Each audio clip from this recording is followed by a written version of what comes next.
Hey y'all, it's True Beauty Tuesday, and today we are going to do a style with me.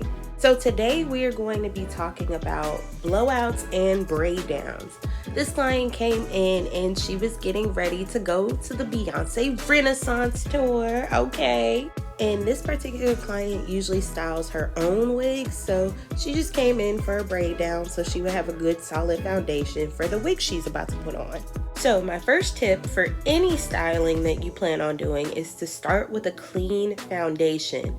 The only way you can have lasting wear on your style is if you start with a clean base every single time. My second tip is to have good quality products with your blowout. My favorite heat protectant, and actually the heat protectant I'm using on this client, is the Paul Mitchell Neuro line blowout primer. Not only is it good for all hair types, it also protects the hair to up to 86% of heat damage. Another thing I love about this product is that you do not need a lot. A little goes a long way. I separated this client's hair into 4 sections and did 2 pumps per section, and she was good to go. And a little fun fact about me, for those of y'all who don't know, I am actually a Paul Mitchell The School alumni. So shout out to all my Paul Mitchell students who are graduating and or working towards graduation. Keep up the good work. My next tip for blowouts is do not be afraid of heat. I know we are all afraid of heat damage, but in order for you to properly stretch the hair, the heat needs to be there, because then the cuticles expand and you can manipulate it into the form you want. And remember, as long as you're using a good quality heat protectant and or primer, you are good to go.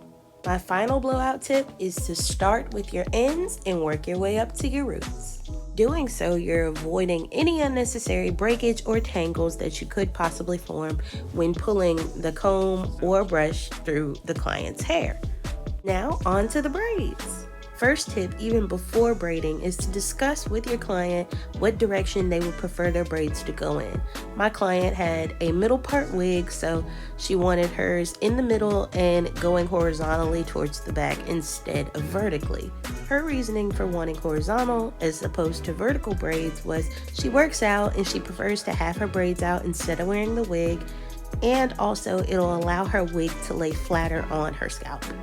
The next tip for braids is make sure you do not use too much tension when braiding. Now, we want the braids to be tight enough so that they last her a good while, but if you braid them too tight, you can cause breakage and you run the risk of giving your client traction alopecia. And my final tip is to take your time. I know everybody wants to be the world's fastest braider, but if you go too fast, you run the risk of making the braids look ununiform and you won't get a lasting wear time out of them. And here is the final result. I hope you guys enjoyed this video and let me know what you want to see in the future. Talk to you later. Bye.